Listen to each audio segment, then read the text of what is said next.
Back in June, we learned about the tragic passing of Sushant Singh Rajput, a gem of an actor who gave us great content films such as MS Dhoni, Detective Bumga Bakshi, and my personal favorite, Touchy. Fast forward now, and through media reports, we're learning that his death wasn't as simple as it was back in June. However, his death has re-sparked the debate of nepotism and how star kids are given more preferential treatment than outsiders like Rajput. However, just because you're born into Bollywood royalty doesn't mean that you'll make it big in the industry. I'm not taking any sides here, that's a full disclosure. I'm just pointing out a side that has been kept under the hush with all this back and forth. So here are my examples of 5 kids who, despite having all the privileges, didn't make it into the industry. Number 1, Fardeen Khan. For us 90s kids that grew up in the mid-2000s, we were introduced to another heartthrob, Fardeen Khan. Son of the late actor and director Feroz Khan, he made his debut in the so good but so bad film Premagun in 1998, which was under his father's production. He went on to deliver decent performances, but they were mainly in multi-stars such as No Entry, Hey Baby, and Fida, and was overshadowed by his co-stars being Salman Khan, Akshay Kumar, and Kareena Kapoor Khan. His last film appearance was in 2010 in Duba Mil Gaya, which tanked at the box office, and has decided to leave acting behind and focus on taking care of his son, wishing nothing but happiness for him. Number 2, Uday Chopra. Son of the legendary director Yash Chopra and younger brother of Athiya Chopra, Uday started off his career as assistant director, working on classics such as Dar and DDLJ. In 2000, he made his acting debut in the multi-star classic Mohabbatin, and has become known as the comical but annoying sidekick Ali in the Doom franchise. Although he delivered decent performances in films such as Mujhse Dosti Karogi and Mere Yaar Ki Shaadi Hai, his acting career didn't really take off. In addition, his directing and producing career also didn't take off, as well as films such as Neil and Nikki and Pyar Impossible tanked at the box office. Chopra decided to take a break from Bollywood and study filmmaking at UCLA, and has recently on social media, particularly on Twitter, posted about his depression and issues with mental health, and has been keeping a low-key profile, wishing nothing but, happiness and hopefully he overcomes his demons. Number 3, Athiya Shetty. Daughter of Sunil Shetty. I stuttered, guys. This is part of who I am. Can't do nothing much about it. Shetty made her debut in 2015 with the film Hero, which coincidentally marked the debut of another star kid, Suraj Pancholi, son of Aditya Pancholi.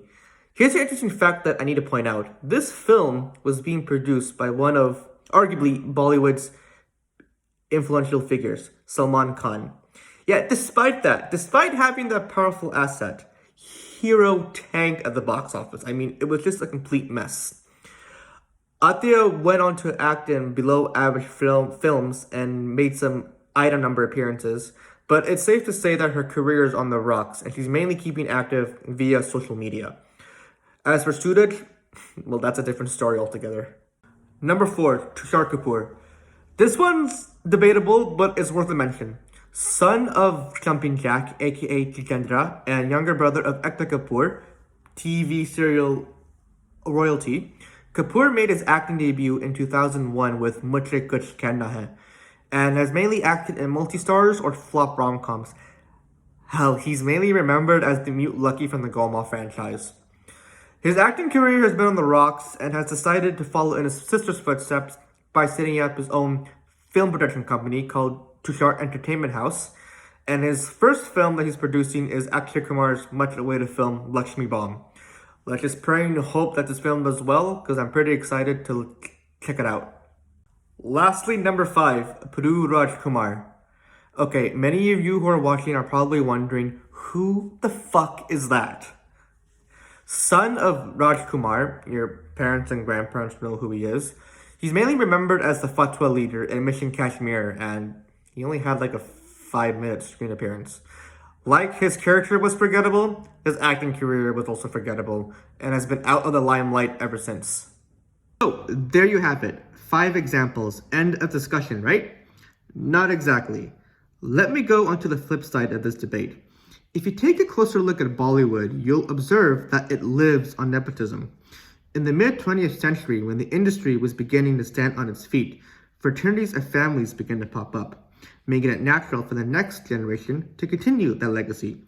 Popular movies that we lined up to watch at theaters and continue to watch at home, most of them feature star kids that we as fans lined up to see. I have to point this out.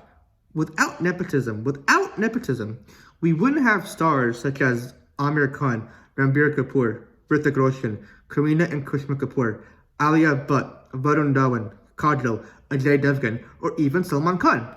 Yes, agreed that they did have an advantage due to their family connections, but unlike my 5 examples, these particular stars possess talent, and they made a niche in the industry based on their skills. Not everyone in the film industry is destined to taste the same success as their parents or grandparents. I agree that nepotism is prevalent in Bollywood, and it does serve as a disadvantage for outsiders. Yet, as a film critic, this needs to be looked at analytically, and we have to realize that this system was set up years ago, and it's difficult to reset a system that has been keeping the industry alive. At the same time, though, it can also work against people in the system, as seen with my 5 examples. There will be another video addressing this issue, as I noticed that there are other lenses to analyze. Please don't forget to like and subscribe and follow me on Instagram, Christian Dar, for latest updates. Thank you and stay safe.